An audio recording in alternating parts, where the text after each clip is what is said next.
Olá pessoal, então estou aqui hoje para falar para vocês sobre os princípios do modelamento corporal para análise de movimento. Esse tema dessa aula que tem como objetivo introduzir os assuntos que nós vamos estar tratando nessa segunda semana da disciplina de cinemetria em biomecânica. Então uma pergunta para a gente começar a pensar sobre o assunto é relacionada a como traduzir o movimento humano no ambiente computacional, porque esse passa a ser o grande objetivo.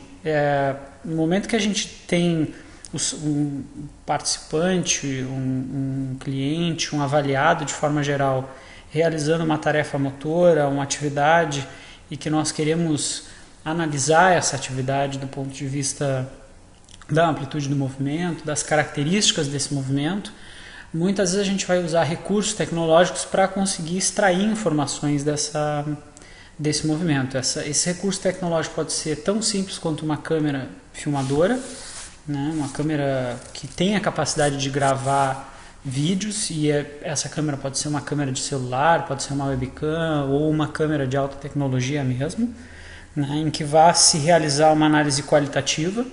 Ou pode ser o que é o grande objetivo da disciplina, que é quantificar medidas de forma objetiva relacionadas com o movimento. Então, medir a amplitude do movimento em graus, calcular a velocidade angular, calcular o deslocamento do centro de massa durante atividades onde eu tenho um movimento corporal mais amplo.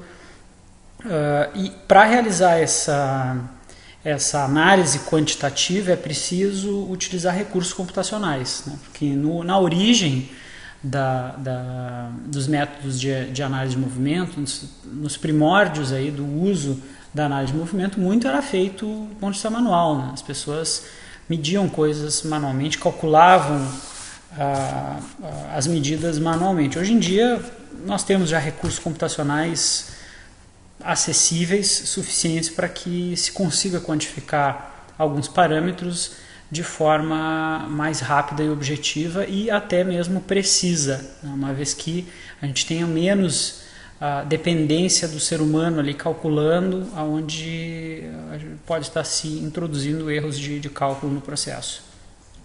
Então a tradução desse movimento para o ambiente computacional, ela exige que nós determinemos um modelo, ou que seja determinado um modelo espacial, um modelo antropométrico, em que o computador entenda que esse modelo vai se comportar como o ser humano, né? Então, em termos de temas que a gente vai estar trabalhando, vão ser relacionados, obviamente, com os princípios do modelamento corporal para análise de movimento, em que a gente vai falar em modelamento das dimensões corporais, modelamento das articulações humanas, né, que são conceitos complementares, e, obviamente, determinação de centro de massa local e global. Vou falar um pouquinho disso também.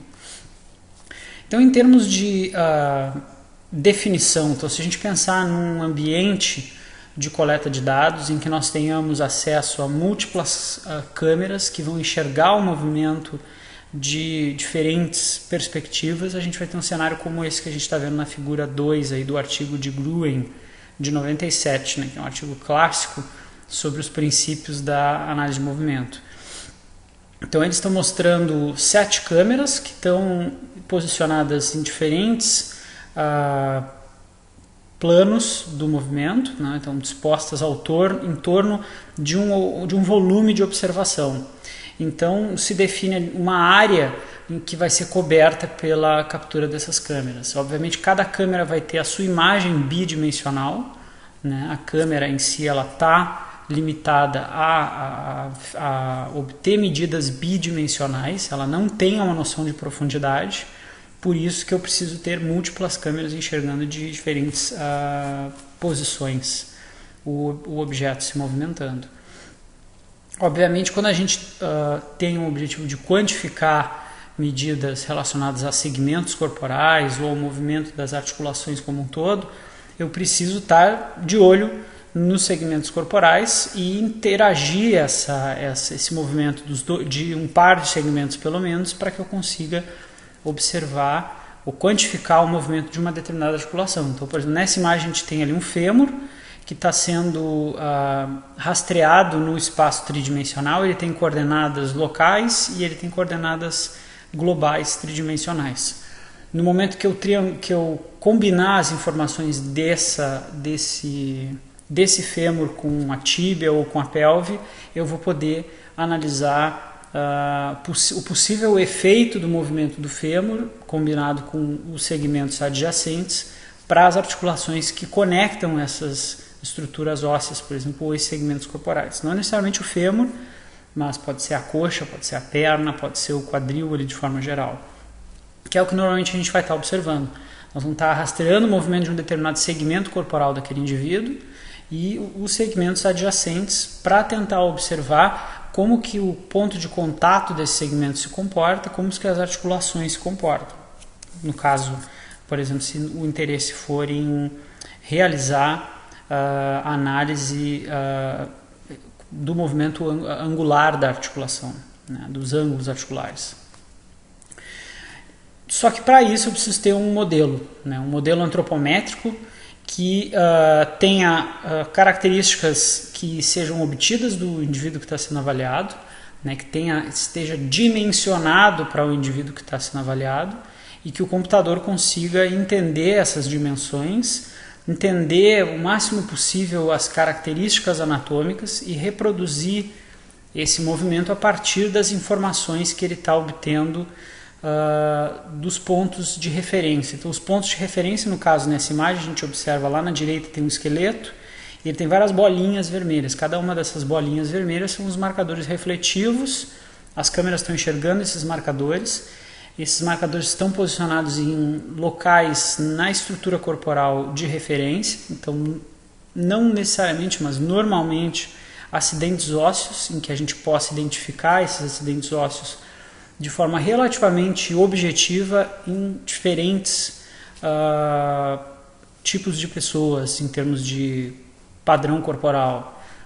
Indivíduos mais altos, mais baixos, com mais peso, com menos peso, com maior volume corporal de forma geral, que seja possível identificar essas estruturas, porque esses pontos de referência é que vão nos ajudar a indicar para o software computacional posteriormente que os pontos da espinha ilíaca antero-superior e os pontos do trocânter maior e os pontos dos côndilos femorais vão estar em torno do segmento coxa.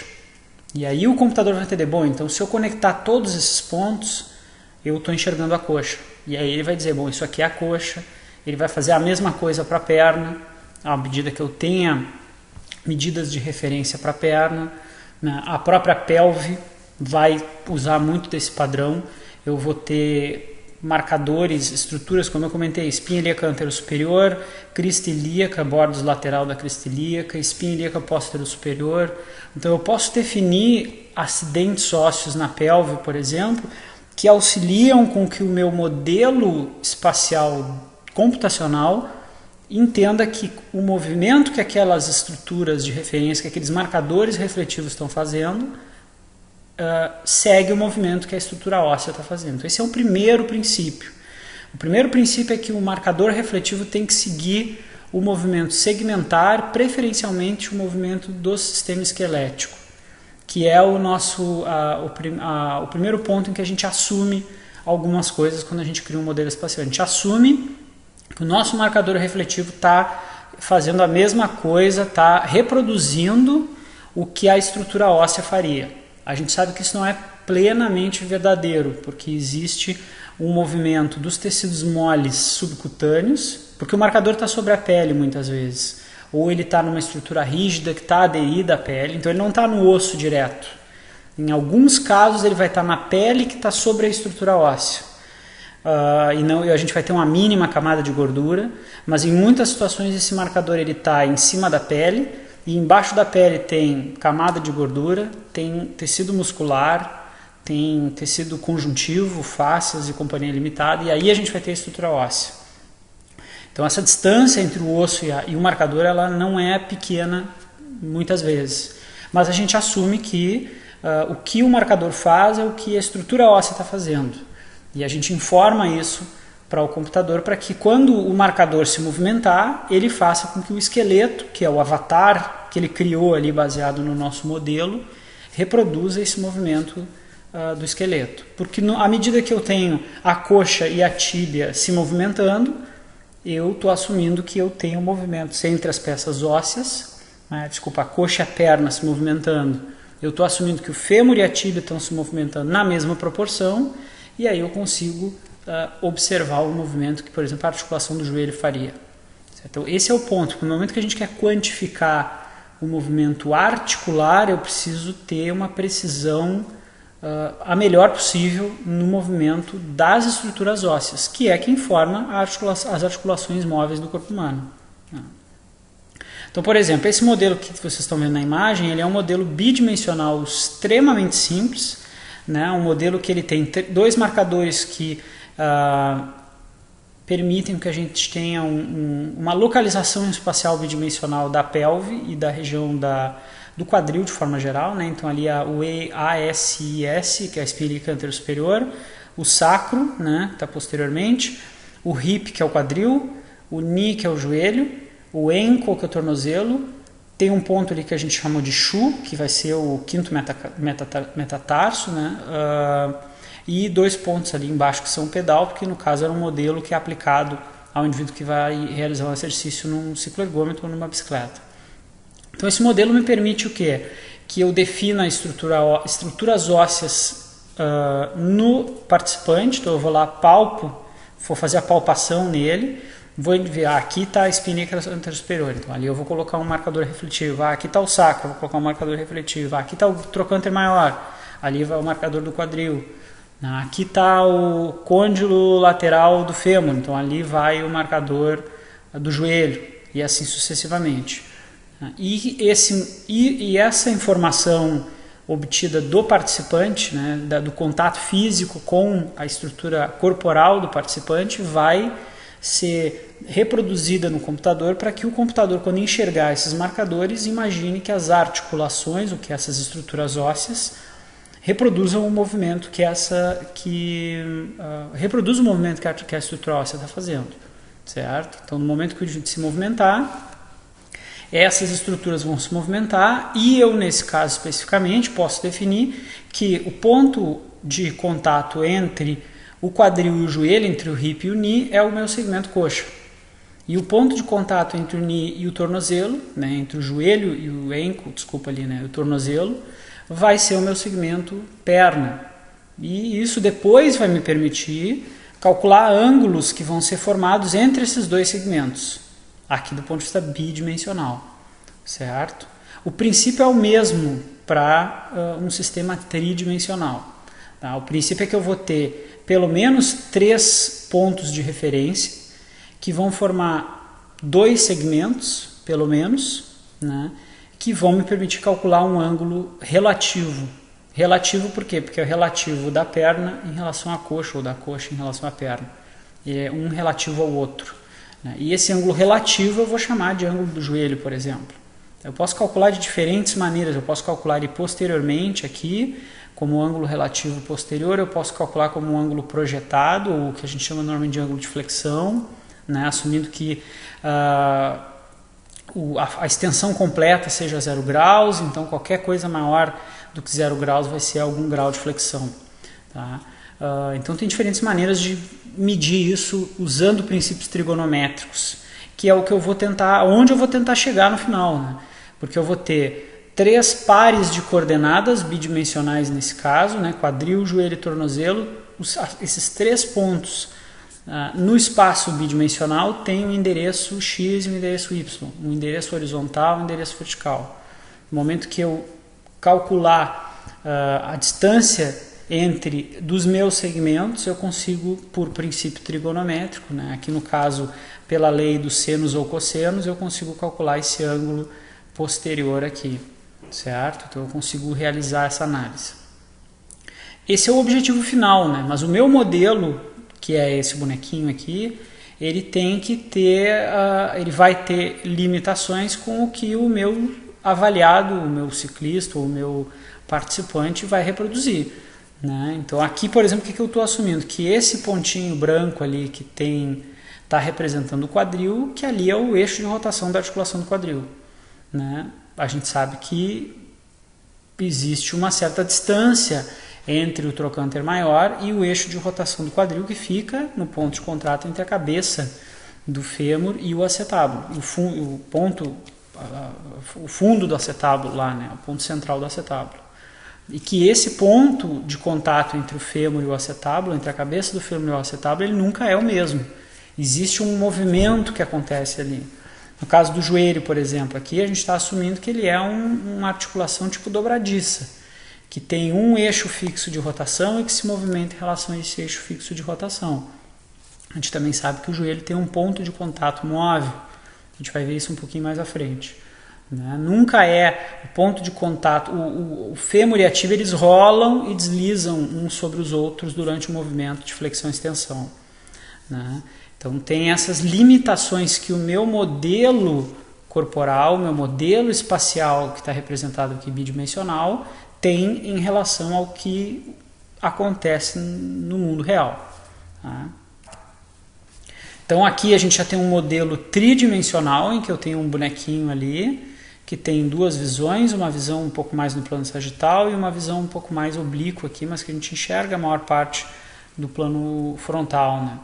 E ele tem a representação angular ali. Então, o que é interessante muitas vezes, que nem todos os autores, nem todos os artigos reportam, mas que é uma representação importante. Por exemplo, o que o autor entende por um determinado ângulo? Isso é de convenção, eu posso convencionar como é que eu vou medir o ângulo entre o braço e o tronco, por exemplo. Eu posso medir aqui como esse autor está medindo entre o que é o Q9 dele, né?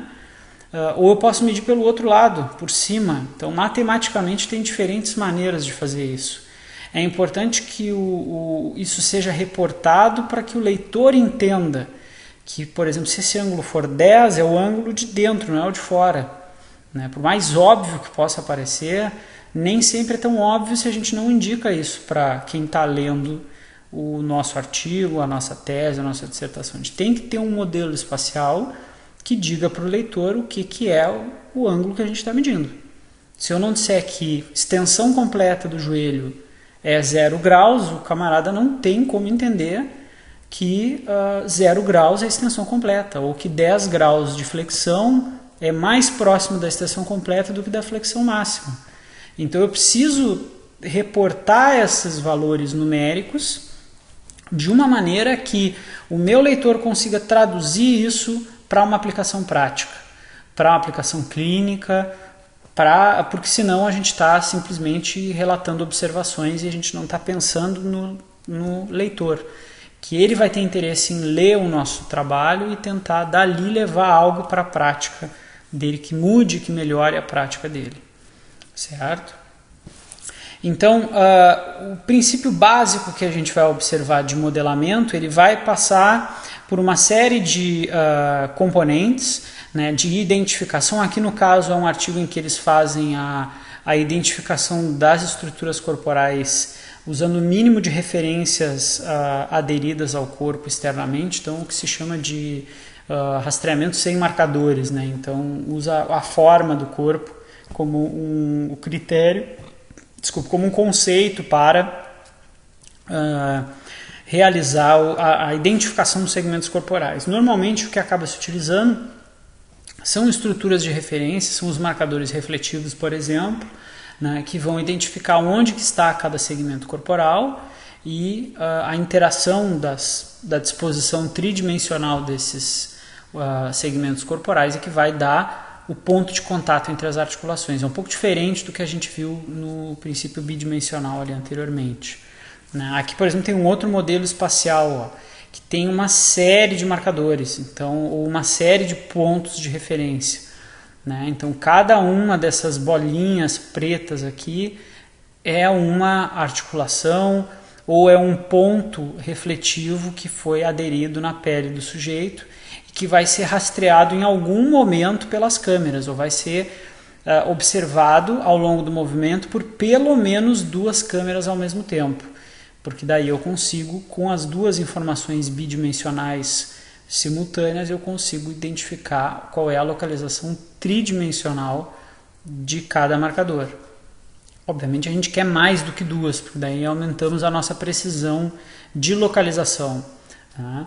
Mas cada um desses pontos, né, se eu quero um modelo de corpo inteiro, cada um desses pontos é crítico para que a gente consiga identificar onde é que está o corpo como um todo, onde é que está um determinado segmento. Aqui, se eu tenho o membro inferior, né, o membro inferior aqui no caso tem 3 pontos.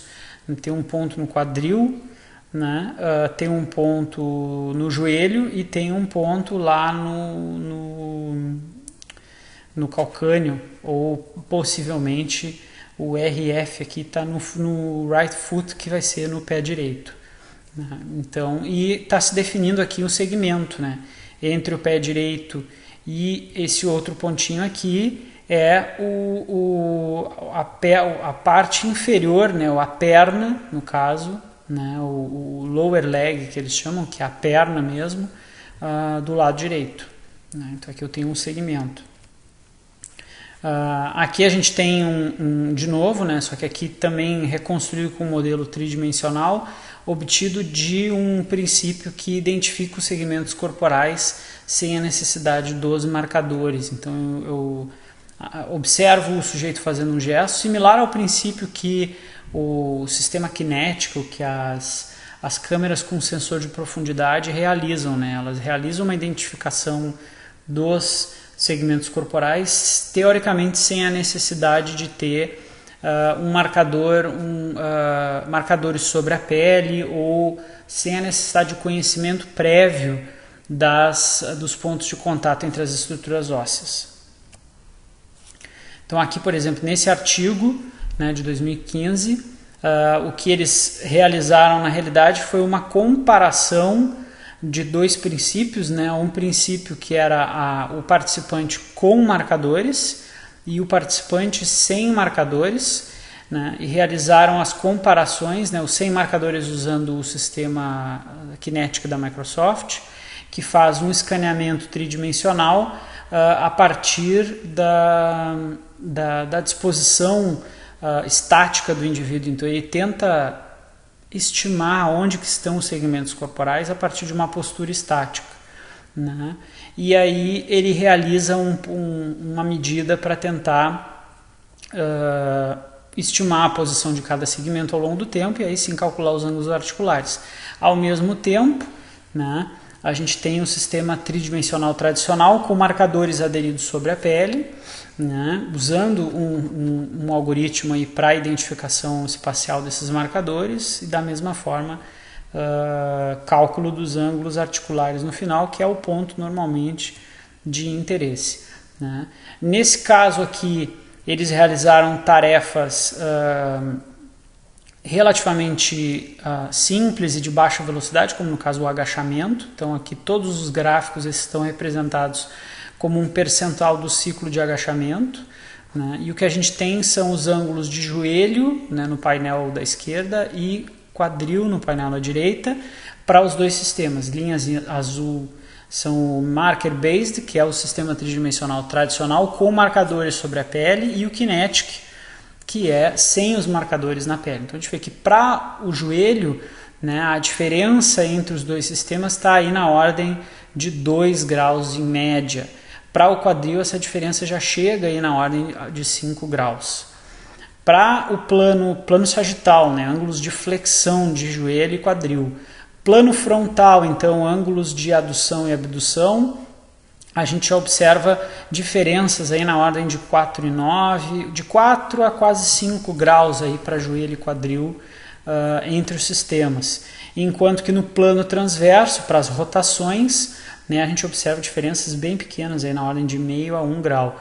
Então, diferenças máximas aí na ordem de 5 graus para um movimento como o agachamento, que é um gesto lento e com a maior parte do componente do movimento acontecendo no plano sagital. A gente vê que a amplitude de movimento do plano sagital aqui está na ordem de 20 a 80, né? Então alguma coisa em torno de 60 graus de flexão para joelho e para quadril, né? Um movimento que tem grande amplitude no plano sagital, enquanto que no plano frontal, se a gente usar como referência o sistema de marcadores, a gente vai ter aqui alguma coisa em torno de 5, um pouco menos de 5 graus de amplitude de movimento de adução e abdução de joelho e quadril. Então, um movimento bem menos amplo no ponto de vista frontal do que sagital. Mesmo assim, as diferenças são aí em torno de 5 graus. Então, eu tenho uma diferença de 5 graus para um movimento que tem uma amplitude de quase 5 graus. Então, se eu quiser quantificar ângulos de adução e abdução, talvez eu passe a ter dificuldades usando o sistema Kinetic, visto que ele já difere quase que na mesma amplitude da amplitude de movimento. Então o indivíduo está se movendo e o sistema Kinetic está enxergando alguma coisa diferente. Ele está meio com dificuldades de rastrear adequadamente aquele movimento em pequena amplitude. Já um movimento em maior amplitude, como flexões e extensões de quadril e joelho, o sistema Kinetic já parece ser similar. Os modelamentos espaciais são um pouco diferentes. Porque o sistema tridimensional convencional vai exigir marcadores na pele, definição de segmentos a priori. O sistema Kinetic usa um algoritmo para tentar identificar os segmentos, baseado no volume que cada segmento ocupa na imagem, e esse algoritmo vai aí posteriormente ser utilizado para determinar os ângulos articulares, que vão ser os pontos de contato entre os segmentos corporais. Então aqui, por exemplo, para rastreamento de movimentos mais precisos ou de menor amplitude, a gente passa a ter uma necessidade de um uso maior de marcadores, ou mesmo identificação de pontos anatômicos mais próximos. Então, por exemplo, se eu quiser rastrear um movimento da patela em separado, ou paralelo, ao movimento da tíbia em relação ao fêmur, então, se eu quiser particionar a articulação do joelho em 2 componentes anatômicos e rastrear esses 2 componentes, como a patela, o fêmur e a tíbia, eu vou precisar aderir marcadores na patela para fazer esse rastreamento. Normalmente, em movimentos mais amplos, não é algo comum de ser feito, mas em movimentos em que o meu interesse pode ser tentar identificar a posição da patela em relação ao fêmur, pode ser crítico,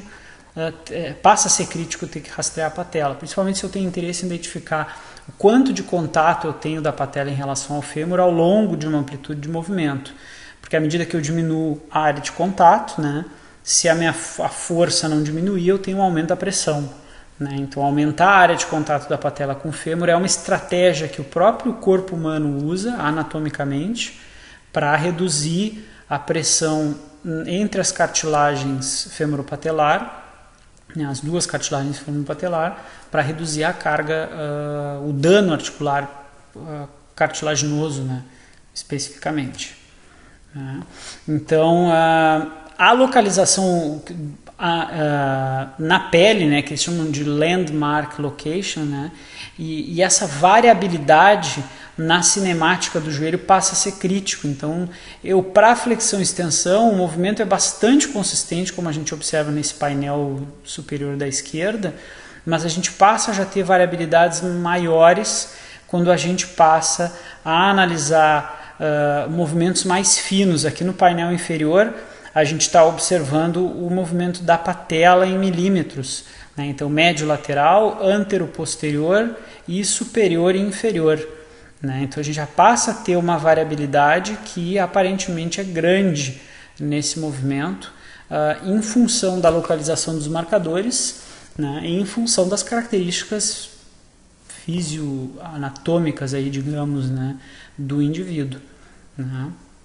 Então rotações, por exemplo, interna e externa aí de tibiofemoral também, o valgo e varo tibiofemoral também já são movimentos mais complexos de serem medidos, uma vez que a variabilidade deles aumenta muito.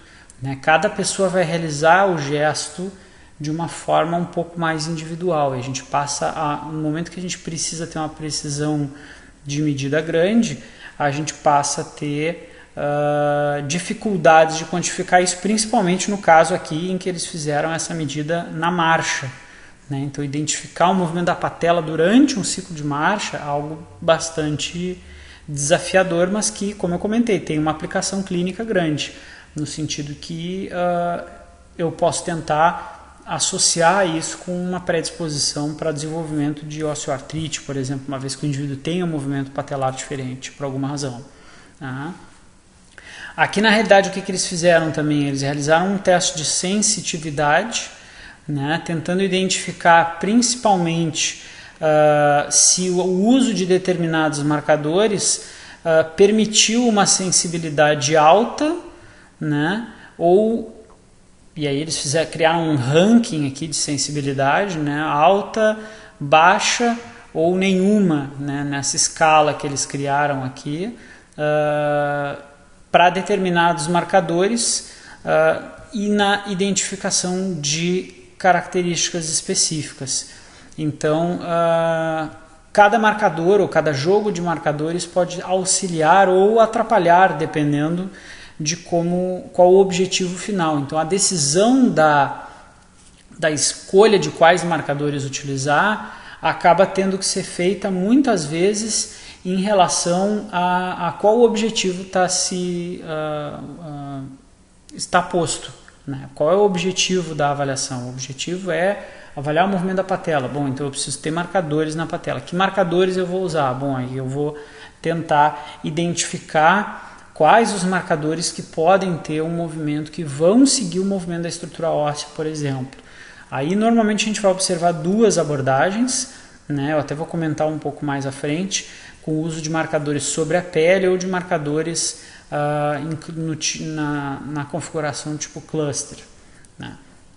Aqui a gente tem ainda, no caso do joelho, uma limitação grande no sentido que o movimento, esses estudos aqui são interessantes porque eles fazem o rastreamento do movimento segmentar, utilizando os marcadores sobre a pele, né? Eles estimam a disposição da estrutura óssea e eles tentam identificar os pontos de contato entre no caso o fêmur e a tíbia, para tentar identificar o movimento real da articulação tibio-femoral. Então, assumindo que esse ponto de contato não seja fixo, né, e que eu tenha aquele movimento de rolamento associado com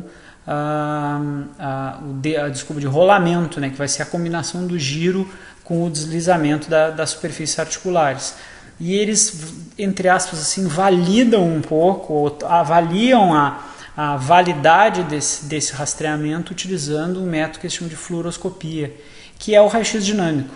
Né? Então, é o indivíduo realizar um movimento numa máquina de raio-x que vai obter múltiplas imagens ao longo do tempo.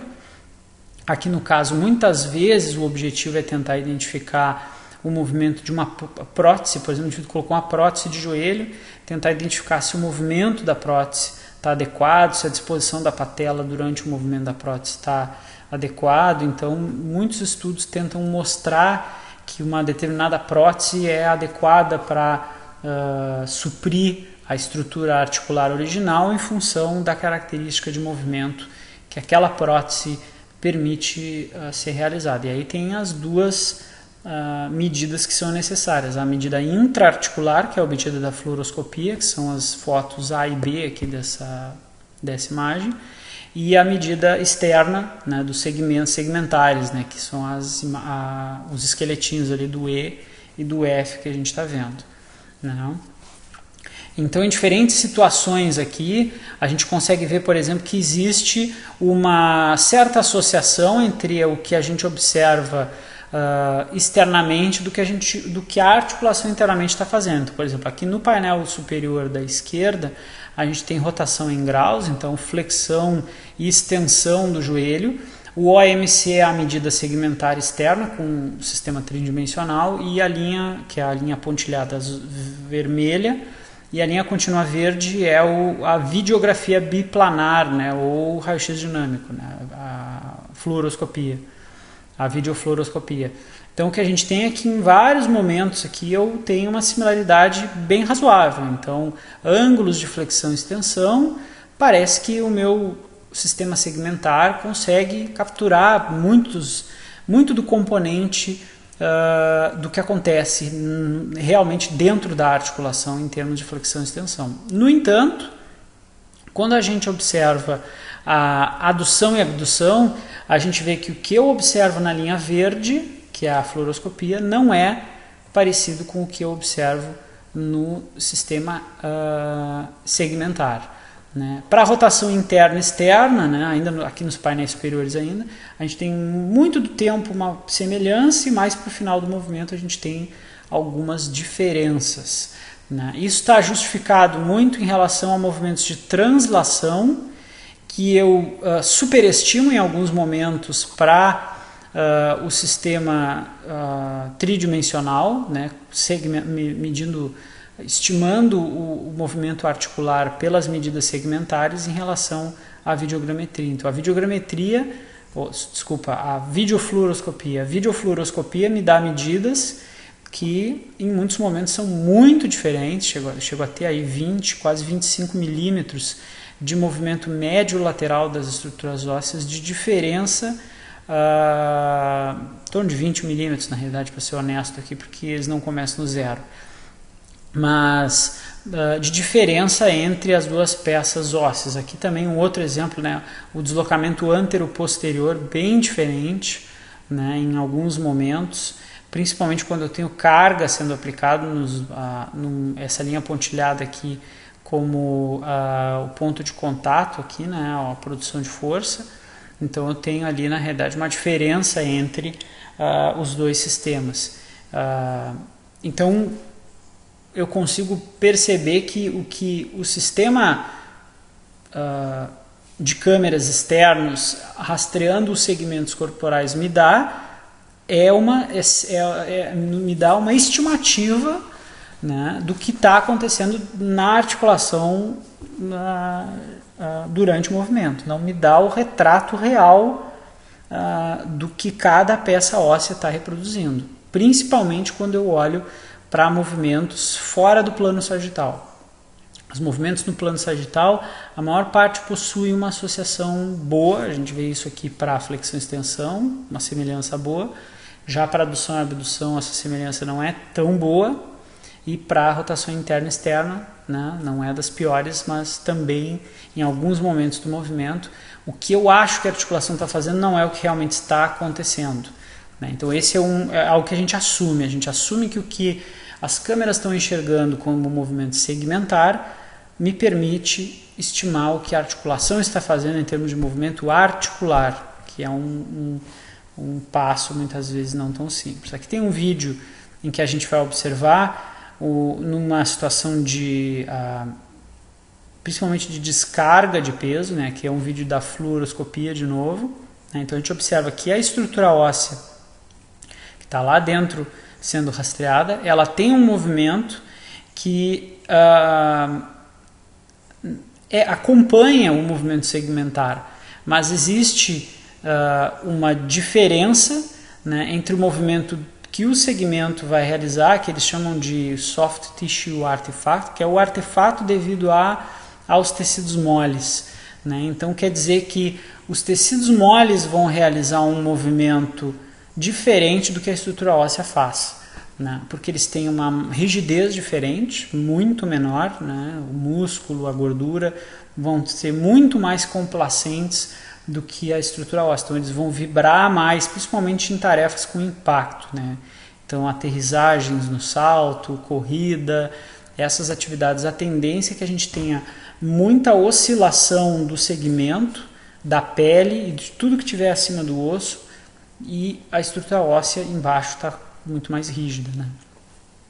Aqui nessa imagem a gente tem uma série de medidas obtidas de raio-x estático, né? Então não é a videofluoroscopia, são medidas estáticas, né? Do ponto de contato da tíbia em relação ao fêmur. Então quanto maior o número aqui, mais esse ponto de contato está próximo do bordo anterior do platô tibial. Então quer dizer que quanto maior é o número, mais próximo do bordo anterior da tíbia está o contato com o fêmur.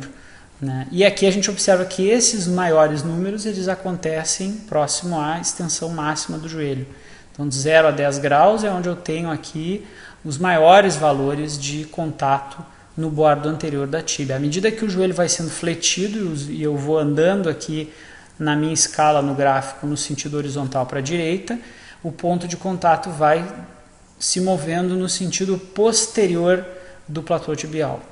Então quer dizer que eu tenho um rolamento do fêmur sobre a tíbia. Se eu usar a tíbia como referência, né, eu vou ter um rolamento do fêmur em relação à tíbia, então esse ponto de contato não é no mesmo lugar, ele não é fixo, ele é móvel e eu preciso levar isso em consideração uma vez que eu tenho interesse em efetivamente identificar o movimento das peças ósseas, né? Aqui a gente tem modelamentos também específicos, aqui no caso para quadril, pelve, né? Então, usando a pelve e o fêmur como referência, então sistemas de coordenadas locais. Então quer dizer que no momento que eu tenho a identificação das estruturas adjacentes, aqui no caso a pelve e a coxa, eu consigo determinar um sistema local para o quadril, onde vai ser um ponto de interação entre essas duas estruturas ósseas. Essa identificação ela é importante no momento, principalmente em que eu tenha interesse em determinar a transferência de carga e principalmente determinar torque ocorrendo nas articulações, né? Então passa a ser uma transferência importante, uma definição importante. Aqui na outra imagem também eu tenho sistemas locais, no caso para a articulação do tornozelo, né? À medida que eu também consiga determinar movimentos específicos como flexão plantar, pronação, supinação ou inversão e inversão, dependendo de como for definido. Mas esses sistemas locais eles são fundamentais porque, por exemplo, no caso do quadril eu posso definir o acetábulo como meu ponto fixo e o movimento da coxa, né, no caso do fêmur, em relação ao acetábulo para poder definir o que é flexão, extensão, o que é adução, abdução, o que é rotação interna e externa, né? Porque matematicamente eu vou ter números em cada um dos eixos de coordenadas possível, né, XYZ aqui, e esses eixos precisam representar algo do ponto de vista anatômico. Eu preciso conseguir traduzir as minhas medidas no sistema de coordenadas local da articulação em algo que anatomicamente faça sentido, para que eu consiga extrapolar os resultados desse estudo para uma aplicação prática. Aqui no caso a gente tem um sistema de coordenadas local, né, para o contato entre a tíbia, a fíbula e o talos. Então eu tenho ali um eixo, um sistema de coordenadas com eixos de rotação, eixos de rotação que vão me permitir identificar, bom, se girar ao longo do eixo vertical, que é o Z aqui, vai ser adução e abdução. Se girar em torno do outro eixo aqui, que é o E ali, vai ser flexão e extensão. Se girar no E2 lá, vai ser pronação e supinação. Então eu defino o que representa anatomicamente cada um dos movimentos que eu estou medindo, né?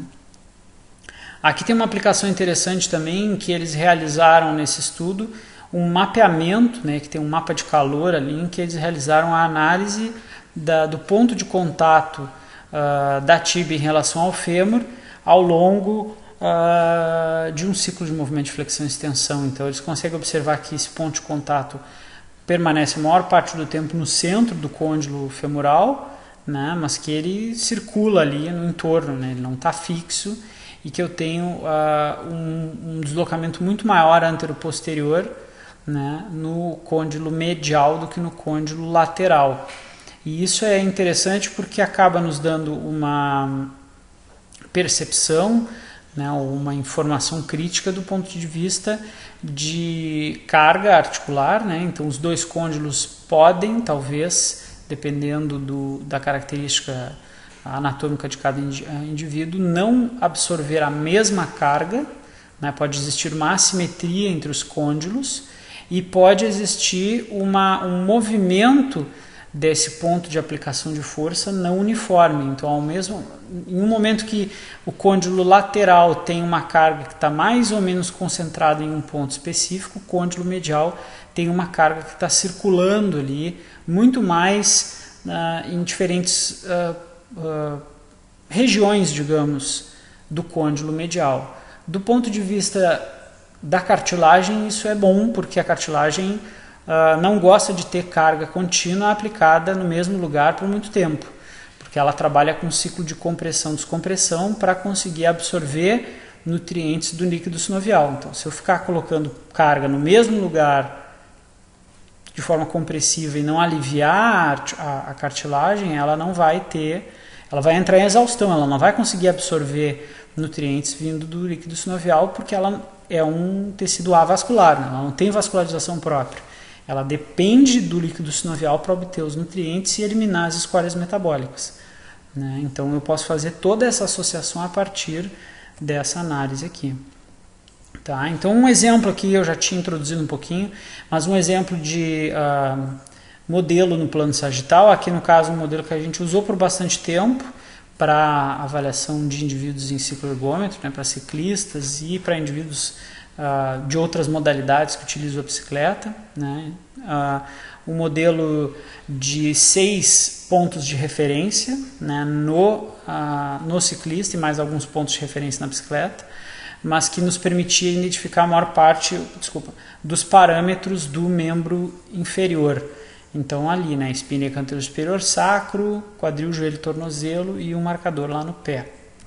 E esses pontos nos permitiam calcular aí os ângulos articulares, né, de quadril, joelho e tornozelo no plano sagital, né? Estou usando uma câmera só e estou rastreando o movimento unilateral, né? Então só um dos hemicorpos sendo rastreados, no caso normalmente hemicorpo direito, né?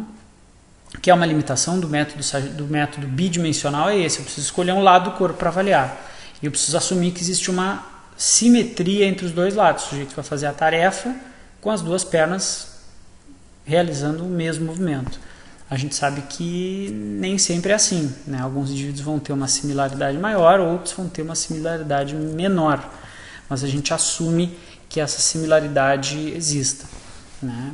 E eu consigo medir ali os ângulos, tudo, e ter uma determinada uma identificação de amplitude de movimento, de ângulos em instantes específicos do gesto, avaliar a variabilidade, né? Como é um gesto contínuo, eu consigo avaliar vários ciclos de movimento e analisar qual é a tendência central desse ciclo, qual é a média de 10, 20, 30 ciclos e qual é a variabilidade, qual é o desvio padrão que eu tenho para esses 10, 20, 30 ciclos para cada um dos meus indivíduos avaliados. Então esse é um ponto positivo de avaliar gestos contínuos. A pessoa vai reproduzir aquele gesto de forma intermitente. Também posso fazer isso para gestos não contínuos, como um salto, ou como uma aterrissagem, ou como outras tarefas mais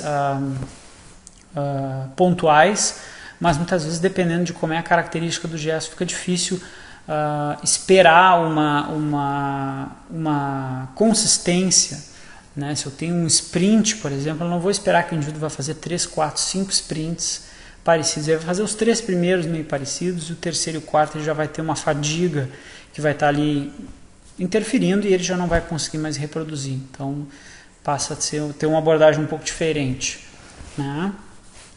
Essa imagem eu acho interessante porque ela traz um pouco do início, meio e fim aqui até a gente chegar em algo onde a gente consegue analisar também um pouco das causas do movimento. Que a análise de movimento utilizando câmeras ou utilizando sistemas de rastreamento de forma geral, pode ser um sensor inercial, tudo, sem a informação associada das forças, ela tem um ponto limitante, que é o fato de nós não sabermos a causa, né? A causa do movimento são as forças, né? A gente tem só a consequência, que é o movimento, a gente tem só as características cinemáticas, a gente não tem nenhuma informação cinética associada, né?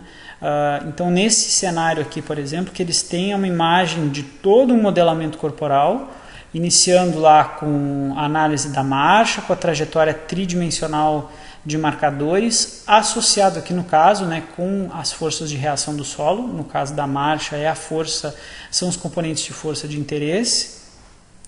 O uso de um modelo músculo-esquelético, que é uma versão mais complexa do modelo antropométrico que tradicionalmente se usa na análise de movimento, porque o modelo músculo-esquelético ele necessariamente implica que o esqueleto tem que ter músculos em volta dele. Ele não é só ossos se conectando, formando articulações, ele tem que ter músculos, e esses músculos têm que ter origens de inserções, ângulos de inserções, característica fisiológica específica, e aí vai, né? E tem muito mais complexidades do que um modelo antropométrico, que já não é trivial, né? Um modelo antropométrico tridimensional para análise do movimento não é um modelo trivial, tem muita coisa que tem que ser definida, né? Os sistemas hoje em dia comerciais, eles fazem isso de forma relativamente automática, digamos, eles já vêm com isso, com essas definições mais ou menos prontas, mas muitas vezes elas não são suficientes, ou elas não são as mais adequadas para o que a gente está procurando realizar. Aqui no segundo momento, o que eles têm? Eles têm o que eles chamam de dimensionamento, né, o scaling do sujeito ou do participante, específico para geometrias. No caso, algumas características geométricas eles derivam ou obtêm de o CT, que é a tomografia computadorizada, né? Então, se eu quero ter características específicas de conformação articular ou de volume muscular especificamente, eu tenho que dimensionar isso para cada um dos sujeitos utilizando alguma medida, alguma técnica de imagem não invasiva. Normalmente a ressonância e a tomografia são utilizadas para isso. Aqui no caso eles estão especificamente olhando para ângulo de projeção da cabeça do fêmur em relação ao colo, né? Ângulo de inclinação do colo femoral aqui, especificamente para identificar a articulação do quadril, visto que são pacientes com osteoartrite de quadril, e o que interessa para eles é no final aqui, né, no painel G, é identificar as cargas que estão sendo aplicadas na cabeça do fêmur, né, e que são transmitidas para o colo do fêmur e que possam gerar aí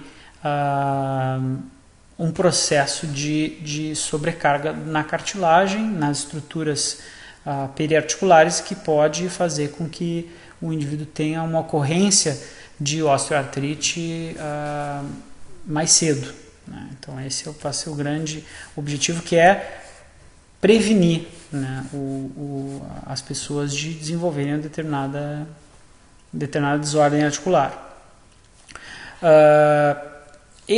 O método em si, né, o princípio de rastreamento dos segmentos corporais, como eu comentei, ele tem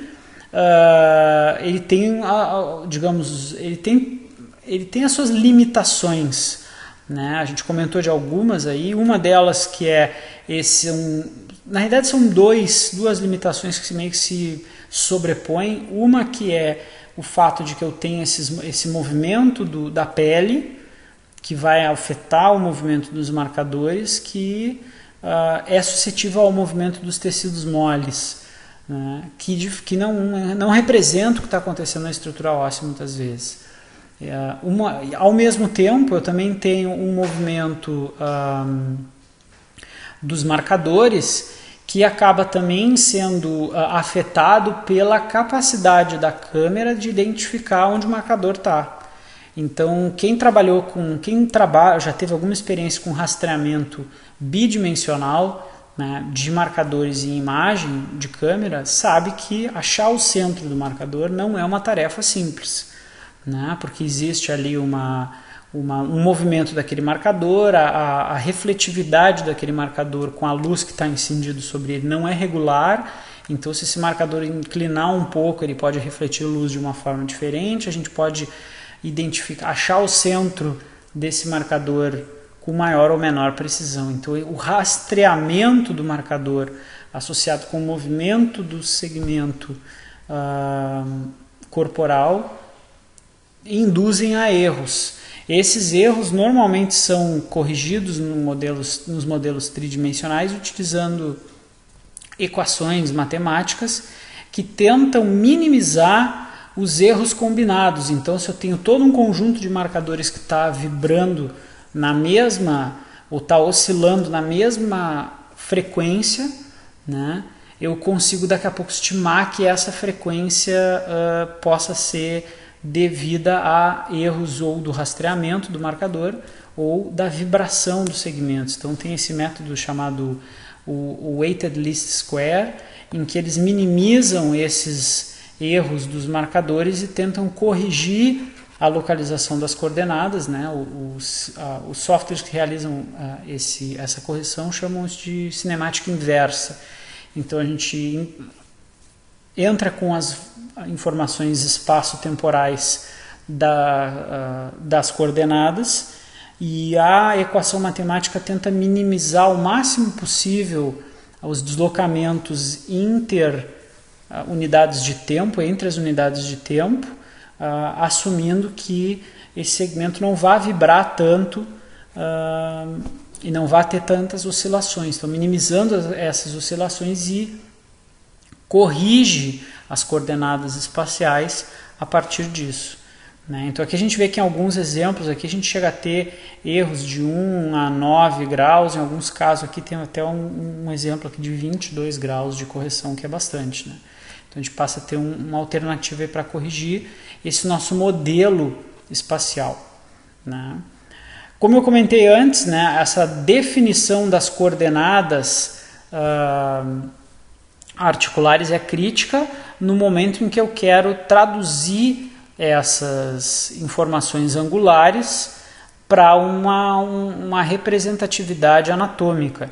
Né? Então, o que acontece é que a gente acaba tendo, uma vez que as minhas referências espaciais estão corretas, então corrigir as minhas coordenadas espaciais utilizando algum método, ou estou assumindo que as minhas coordenadas espaciais estão de acordo, vou identificar a posição dos segmentos, vou estimar o ponto de contato desses segmentos, né, utilizando triangulação, e vou definir um sistema local. Vou definir onde está o centro de rotação do meu joelho, né, e vou dizer, bom, toda vez que eu tiver esse tipo de movimento, eu tenho ali rotações interna e externa da tíbia em relação ao fêmur, flexão e extensão, tenho adução valgo e varo, né, de joelho. Então vou definir esses parâmetros para que eu consiga traduzir esse comportamento para uma característica anatômica, que é o que a gente quer fazer.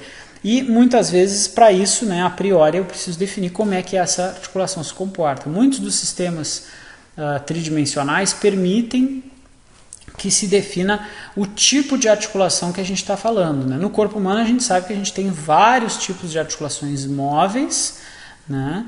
Que são as articulações que nos interessam, né? As semimóveis e as imóveis normalmente a gente não tem tanto interesse em rastrear, mas as articulações móveis são críticas. Então eu posso dizer, eu tenho uma articulação poliaxial, que é o ball and socket aqui que eles chamam, que vai ser uma articulação tipo ombro, né, ou glenumeral e fêmur acetabular, né, quadril e ombro. Né, ou eu vou ter uma articulação pivot, que é uma articulação de giro, que vai ser, por exemplo, a articulação entre o C1 e C2, né, atlantoaxial. Né, ou vou ter uma articulação hinge, que é dobradiça, que vai ser o cotovelo, né, húmero ulnar. Ou vou ter a articulação elipsoide, que vai ser a articulação radiocárpica. Então eu vou ter, ou aqui tem um hinge também ainda ali para pronação, supinação, a radioulnar. Né? Então vou ter diferentes tipos de articulação. Então eu vou saber que o meu software, né, a parte matemática do meu modelo vai esperar que o meu cotovelo não vá realizar rotação interna e externa, porque é anatomicamente impossível de acontecer, o cotovelo não faz isso. Quem faz rotação interna e externa tem que ser uma articulação poliaxial, ou pelo menos biaxial, que permita isso. Né? Eu vou ter uma articulação radioulnar ali que não vai fazer flexão e extensão, ela vai fazer só giro. Né? Então eu consigo a priori já dar alguns inputs para que o sistema consiga esperar o que vai vir de movimento dali. Né? E ele já elimina e já diz, esse tipo de movimento não é possível, então ele já limpa um pouco do que eu teria de movimentos anatomicamente não execuíveis. Né? E esse é um ponto crítico. Né? Então aqui mais outros exemplos aqui, né, anatômicos aí de de movimentos articulares, né, de tipos de articulações associados com seus movimentos articulares, né? Algumas articulações mais simples do que outras. Então, como eu comentei, né, o modelo bidimensional, ele comumente, né, ele muito raramente, ele não vai assumir uma articulação pivot ou hinge, que é a dobradiça, né? Ele muito pouco frequentemente vai utilizar um princípio que não seja esse. Eu preciso ir para o plano tridimensional para incluir outros componentes de rolamento entre as peças ósseas. Então, o modelar uma articulação é bem mais complicado do que normalmente a gente imagina. Eu preciso definir também o tipo de articulação que eu estou modelando, né? Que eu estou tentando estimar ou que eu estou querendo medir como é que ela se comporta. Então, não é uma tarefa tão trivial. Muitos estudos, né, esse que talvez seja um dos estudos mais recentes, tem estudos bem mais antigos nessa área, em que o interesse realmente foi tentar identificar anatomicamente onde está o centro de rotação da articulação. Alguns estudos, né, utilizaram métodos bem invasivos, então que eles chamam esses pinos, que são aderidos à estrutura óssea, né, eles têm, esse pino tem como se fosse uma agulha que é fixada na estrutura óssea e que sai pela perna e está ali com aqueles 4 marcadores. Então eu consigo identificar o marcador externamente, né? Os marcadores vão se movimentar de acordo com o que a estrutura óssea realmente vai fazer, porque o pino está preso, aderido dentro da estrutura óssea, né? Então aqui tem um exemplo para o joelho especificamente, né? Então o que a gente vê, por exemplo, né, que a gente chega a ter aí erros na casa de 2, quase 3 graus, mais ou menos 2 graus. Então, querer muitas vezes definir medidas muito pequenas, eu consegui perceber uma diferença de 1 grau lá no ciclo da marcha. 1 grau não é nada, né, porque o erro de medida do sistema ele vai ser na casa dos 4 graus mais ou menos. Então qualquer coisa menor do que 2, 3 graus de rotação é muito difícil a gente conseguir ter confiança de que a articulação realmente estava fazendo aquilo ali. Não tem como, não existe método não invasivo que não seja a fluoroscopia. A videofluoroscopia permite isso, mas que métodos não invasivos baseados em câmeras ou centrais inerciais localizados sobre a pele sem um marcador intraarticular, né, ou um marcador de inserção na estrutura óssea, não vão permitir, né, esse trabalho mostra muito bem isso, não vão permitir uma precisão maior do que 2 a 3 graus de rotação. Então, já tive a oportunidade também de participar da avaliação de trabalhos, aí o pessoal querendo concluir coisas com 2 graus de diferença de uma situação para outra lá. Não dá, 2 graus fisiologicamente não tem sentido, né? A gente não auxilia em nada o sujeito estar na prática. Mas a diferença é estatística, não interessa, não tem aplicação prática, né? Então acho que esse é o ponto chave que muitas vezes a gente tem que entender, que quando a gente trabalha com análise de movimento, a gente trabalha com um modelo. O modelo ele tenta reproduzir ao máximo possível o que o ser humano fez, mas ele tem as suas limitações. E essas limitações a gente assume elas no início.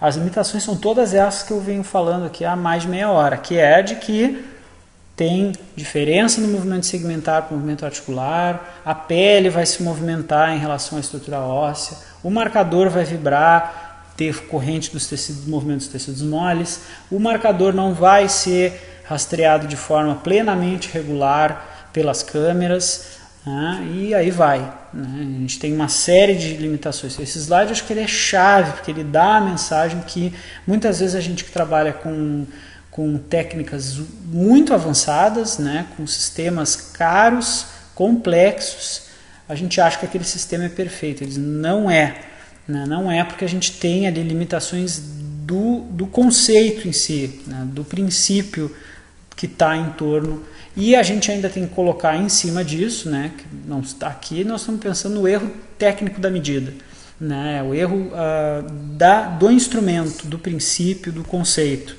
Se nós colocarmos a variabilidade do ser humano em cima, que normalmente é maior do que o erro de medida, dos equipamentos, na maioria dos equipamentos de boa qualidade, tem uma capacidade de medição melhor do que a variabilidade do ser humano. A variabilidade do ser humano é maior do que isso ainda. Ela se sobrepõe ao erro da medida, visto que se o sujeito tiver que saltar 3 vezes, ele nunca vai saltar 3 vezes do mesmo jeito. Ele vai saltar 3 vezes completamente diferente. Alguns indivíduos saltam 3 vezes mais parecidos, porque estão acostumados a saltar. Um atleta de vôlei tem uma variabilidade de salto muito menor do que uma pessoa que nunca levanta da cadeira para nada, né? Então, acho que esse também é um outro componente que muitas vezes quando a gente trabalha com intervenção, querendo enxergar resultados, a gente tem que levar em consideração. É o erro total, que é o erro biológico mais o erro técnico da medida. A gente tem que sempre levar isso em consideração, né? Determinação então de centro de massa local e global, para a gente fazer uma ponte aí para o nosso último tópico. Tem diferentes maneiras de determinar o centro de massa. Aqui tem uma imagem clássica aí do método da prancha, né, em que se utiliza uma prancha, o indivíduo está deitado em cima e se utiliza um princípio de equilíbrio de Torx com a medição de forças em uma das extremidades para estimar a localização do centro de massa numa condição estática. Então, uma situação onde eu quero saber o centro de massa no indivíduo deitado, parado, sem fazer nada. Normalmente, o que nos interessa é tentar acompanhar esse centro de massa em tarefas motoras, em atividade física, em situações de exercício. Tá? E o método da prancha não nos ajuda muito, ele nos dá um palpite de onde está esse centro de massa. Mas a gente sabe que o movimento dos segmentos corporais vai alterar a disposição do centro de massa global. Então, a alteração do centro de massa local dos segmentos em relação ao corpo como um todo altera o centro de massa do corpo como um todo. Esse exemplo aqui é interessante porque ele tem uma imagem, né, de um participante que realizando uma caminhada, talvez um jogging ali, né, e tem a localização de marcadores de referência, e tem um CG ali, uma bolinha, e tem uma linha pontilhada, que é a trajetória do centro de gravidade, aqui no caso está sendo chamado de centro de gravidade, né, que são definições análogas, né? Na realidade, o centro de massa é o ponto de concentração das massas do corpo, que obviamente é o centro de ação da força gravitacional. Então, por isso que muitas vezes vai se usar como sinônimos, apesar deles terem significados levemente diferentes, né? O centro de massa e o centro de gravidade, mas vão se utilizar como sinônimos. Então, no caso da marcha, aqui a gente observa que tem esse comportamento oscilatório aqui, né? Em alguns momentos o centro de massa está mais alto, em outros momentos ele está mais baixo. Tem uma razão para que isso aconteça, né? Aqui os princípios, os modelos de movimentação do centro de massa, né? Aqui utilizando o rolling egg, que eles chamam, né? O modelo do pêndulo invertido. Então tem vários modelos aí do pessoal que trabalha com energética da locomoção para explicar esse movimento de centro de massa, como que ele interfere nas trocas de energia cinética potencial. Então tem toda uma justificativa aí para dar suporte a esses modelos de pêndulo, né? É um assunto aí que certamente merece muito mais dedicação, não é o objetivo da aula, mas para ilustrar aí um pouco uma aplicação, né, do entendimento do movimento do centro de massa global em relação à marcha. Aqui no caso da corrida, né, o movimento da bola picando, né, então esse centro de massa oscilando mais verticalmente, aí as energias, as trocas de energia elástica, potencial e cinética também justificando toda a característica mecânica da corrida. Normalmente, para gestos motores, o que a gente acaba utilizando, o que acaba se utilizando são modelos antropométricos. Então, a partir da identificação, da localização geométrica de alguns pontos de referência, eu vou definir os segmentos. Então isso é algo que se usa para análise do movimento, né? Então eu vou dizer, bom, o meu segmento cabeça ali, por exemplo, ele vai estar entre o vértex e a sétima cervical. E aí eu vou dizer para o meu computador que aquilo ali é a cabeça, né? Para definição antropométrica, eu também posso utilizar isso para tentar identificar onde está o centro de massa da cabeça. Uma vez que eu conheça a proporção da massa da cabeça em relação à massa do corpo como um todo, né, eu consigo localizar esse centro de massa no espaço tridimensional à medida que eu tenha pontos de identificação. Então, se eu realizar uma marcação do meu indivíduo, rastrear essa marcação com as câmeras e identificar esses pontos de contato, né, eu identificar onde é que está a C7 do meu indivíduo e onde é que está o vértex dele, e eu souber onde, a princípio, né, eu tiver uma estimativa, a princípio, onde estaria o meu centro de massa da cabeça, eu consigo localizar isso para uma medida, para um quadro, para uma imagem da minha filmagem, por exemplo, e eu consigo extrapolar isso para a filmagem inteira, porque eu vou estar rastreando esses pontos, eu vou criar uma localização virtual. Né? Em análise de movimento, muitas vezes a gente utiliza esse princípio do marcador virtual, que ele usa marcadores próximos para tentar estimar a localização de um marcador que fica difícil de rastrear muitas vezes. Né? Então, essa localização virtual do centro de massa local, é local porque é da cabeça. Tem a ver com o corpo como um todo? Tem, porque ele vai interferir na massa, no movimento do centro de massa do corpo todo. Né? Mas ele pode ser identificado do ponto de vista local, e isso vai esse princípio vai se extrapolar para todo o corpo. Normalmente esses modelos antropométricos eles utilizam estudos mais antigamente em cadáveres, né, em que se realizava a pesagem e a determinação do centro de massa local de cada segmento do cadáver, e posteriormente com técnicas de imagem aí, em indivíduos em vivo, né, utilizando o sistema de densitometria, por exemplo, para identificar a localização tridimensional do centro de massa de determinados segmentos. Né, uma vez que eu tenha lá uma medida de massa, volume, eu tenho densidade, e eu consigo ter uma estimativa aproximada de onde estaria o centro de densidade, digamos, desse corpo, que seria o centro de massa. Né? Então seria mais ou menos dessa forma. Uma outra perspectiva que está aqui, o método fotogramétrico, né,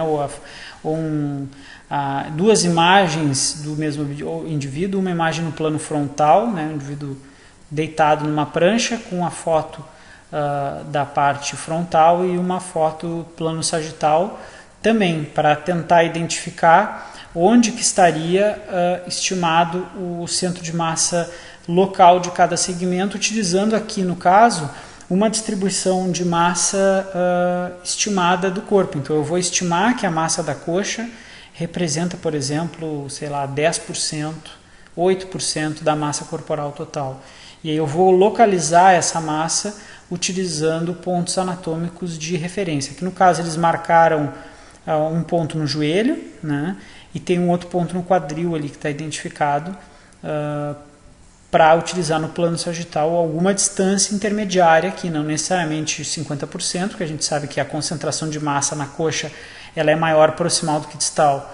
Né? Na perna também a gente tem bem mais volume e massa corporal próximo do joelho do que próximo do tornozelo. Né? Então esses pontos de referência vão ser utilizados para isso. Aqui tem a secção do corpo, né, na imagem, para que a gente consiga também aí identificar onde é que está a massa corporal. Tá?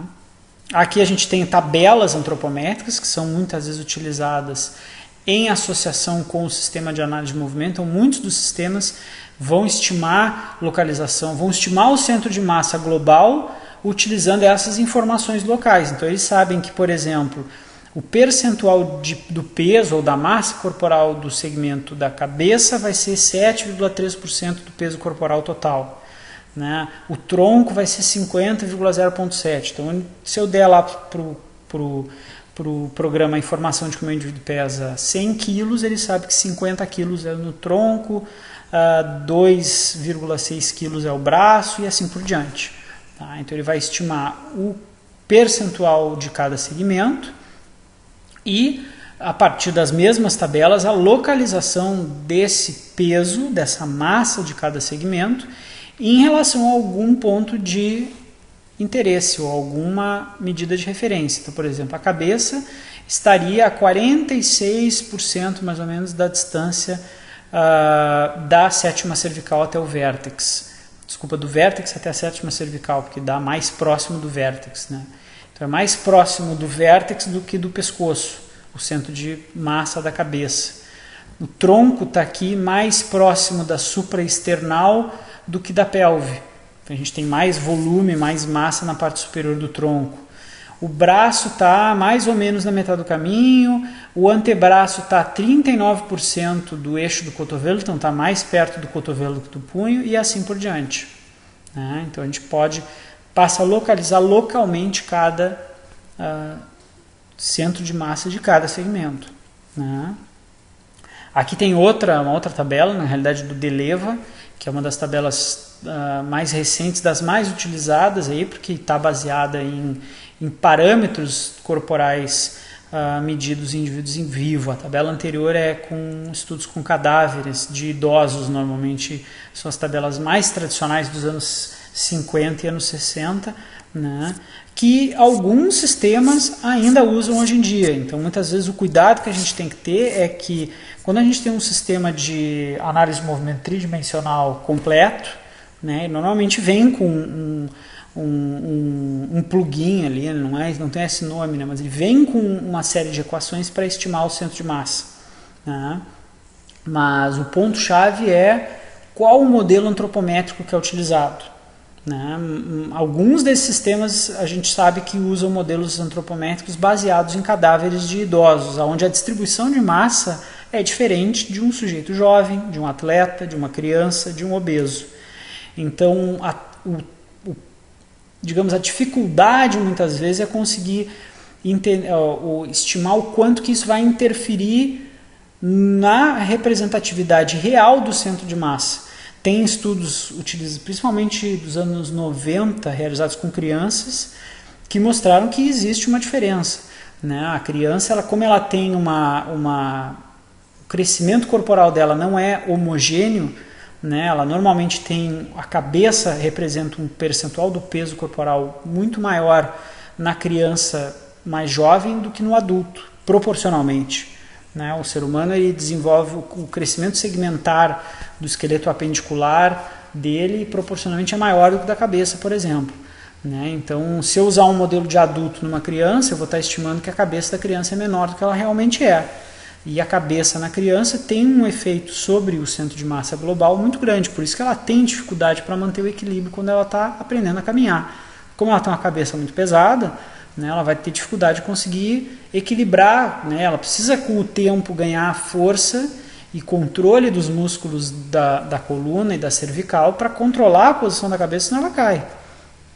Só que no momento que eu tento, então vamos estudar o movimento do centro de massa da cabeça da criança para entender o equilíbrio usando um modelo de idosos, cadáveres de idosos. Então eu já estou cometendo alguns erros aí que podem ter um impacto nos meus resultados grande. Esses estudos dos anos 90, né, mostraram que sim, tem uma diferença, tem um impacto razoável aí, né, que não é trivial nesses resultados. Aqui até casualmente a gente tem uma das imagens de um desses trabalhos, né? Então aqui exatamente a proporção da massa de dois segmentos corporais ao longo de diferentes faixas etárias. A gente tem aqui começando com um pouquinho mais de 2 anos e meio, né, e indo a alguma coisa aqui um pouco mais de 20 anos de idade. Então a gente vê que tem uma redução proporcional. Então o sujeito ali com 2, 3 anos de idade, 4 anos de idade, ele tem algo em torno de 20% do peso corporal dele é a cabeça. À medida que ele vai envelhecendo, digamos, que ele vai crescendo, né, com 20 anos é menos de 10%. Então a gente tem uma redução de metade do efeito da cabeça sobre o centro de massa local, que vai ter um impacto sobre o centro de massa global. Né? De forma diferente, o tronco passa a ganhar uma contribuição maior, né? Começa grande, diminui um pouquinho ali em torno de 10, 12 anos e depois, em função do estirão do crescimento corporal ali, né? E aí depois começa a aumentar, principalmente depois dos 17 anos e meio, ali, quase 20 anos. Então a gente não tem uma similaridade né? Aqui para membros inferiores, então também ó, coxa, perna e pé. Então a gente vê que a coxa vai ganhar uma proporção do peso corporal muito grande, saindo de algo em torno de 7,5% para algo em torno de 12,5%, quando a gente compara indivíduos ali de 3, 4 anos de idade com indivíduos em torno de 15, 16 anos. Né? O indivíduo cresce, ele ganha massa, volume muscular nos membros, no esqueleto apendicular, né? Na coxa, nas pernas, né? O pé já não tem tanta mudança, né? Apesar de existir uma mudança absoluta no tamanho do pé, óbvio que tem, né? O pé do sujeito cresce, mas proporcionalmente ao corpo como um todo ele cresce proporcional, enquanto que a cabeça não cresce proporcionalmente, ela até declina proporcionalmente, o tronco cresce, não cresce proporcionalmente, e a coxa também aumenta a sua contribuição, né? Um outro método para a determinação do centro de massa local que as tabelas antropométricas vão nos permitir usar esse método, que é o chamado de método de Dawson, que é um método em que a gente vai achar o centro de massa global a partir das coordenadas locais de cada um dos segmentos corporais. Então, no momento que eu definir a localização da cabeça, do centro de massa da cabeça, eu vou definir o pescoço, eu vou definir o braço, eu vou definir de todos os segmentos disponíveis, e aí depois eu vou realizar uma equação de equilíbrios de torque, aqui assumindo que o indivíduo vai equilibrar a posição do corpo dele em torno do centro de massa. Tá? Então, em torno do centro de massa é que todos os torques gerados pela massa e pelas distâncias de cada segmento em relação ao centro de massa vão estar gerando esses efeitos, né? Então a gente passa a poder definir, e esse princípio aqui, apesar de ser uma imagem bidimensional, tenho dois eixos de coordenadas, somente o x e o y, né? Eu posso usar o mesmo princípio e vou, né, normalmente usar o mesmo princípio para coordenadas tridimensionais. Então o sistema de análise de movimento vai fazer isso. Eu vou dar como entrada para ele a massa do sujeito. Ele não necessariamente vai usar a faixa etária como um critério para escolher qual a tabela antropométrica. Ele vai ter uma tabela antropométrica dentro dele gravada padrão para todo mundo. Vai estimar a localização do centro de massa de cada segmento, utilizando os marcadores que estão sendo rastreados pelas câmeras, e vai utilizar esse método de Dawson num volume tridimensional e não num plano bidimensional, para definir a localização do centro de massa global, a partir já da identificação do centro de massa local pelos pares, pelos segmentos corporais específicos.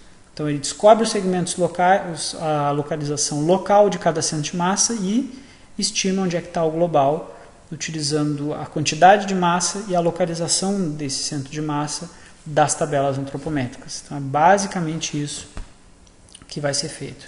Aqui tem os estudos com crianças, né, em que eles realizaram a marcação. A gente vê inúmeros marcadores, né, um volume de marcadores enorme aqui para realmente aumentar ao máximo a precisão da identificação segmentar, né? Então também é digamos assim, é um cobertor curto, né? Porque à medida que eu aumento o número de marcadores, eu aumento a precisão da definição da localização segmentar, mas eu também aumento a complexidade da minha coleta de dados, porque preparar um sujeito com esse número de marcadores leva tempo, e dependendo da tarefa que a pessoa vai fazer, quanto mais marcadores, mais chance eu tenho de perder algum marcador, porque o marcador descolou da pele, caiu, né? A pessoa transpirou, caiu o marcador, ela bateu com, por exemplo, se eu tenho um marcador aqui interno no côndilo medial do fêmur, ele pode bater no outro marcador, os dois caem, ou cai só um, então eu tenho mais chance de perder marcadores e perder informação.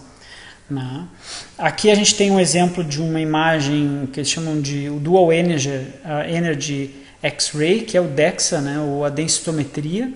A densitometria vai permitir enxergar níveis de concentração de tecido na realidade. Então eu tenho lá o tecido esquelético, que tem uma refração específica, e eu tenho os tecidos moles adjacentes, que vão ter uma refração diferente.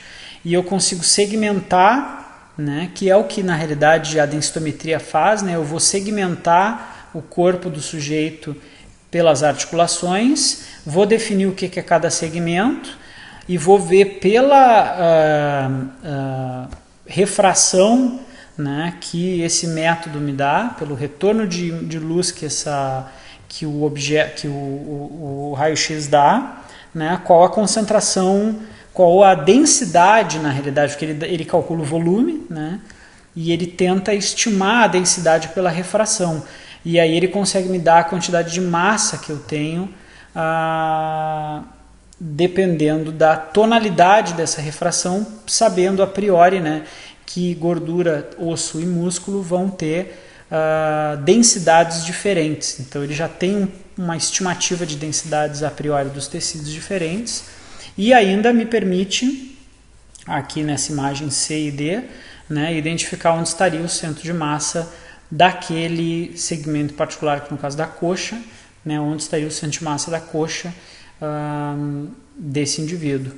Né? Então me dá uma estimativa muito mais precisa do que as tabelas antropométricas. A dificuldade muitas vezes é que eu teria que ter mais uma avaliação adicional a priori, preferencialmente, né, para determinar o centro de massa real, né, ou estimar com maior precisão, né, o centro de massa. É um método indireto, mas estimar com uma precisão maior a localização do centro de massa de cada segmento utilizando o método da densitometria. E aí sim o indivíduo faria a avaliação de movimento, para daí sim eu tendo uma estimativa melhor do centro de massa, mais individualizado de cada segmento, eu ter uma estimativa do centro de massa global com maior precisão. Né?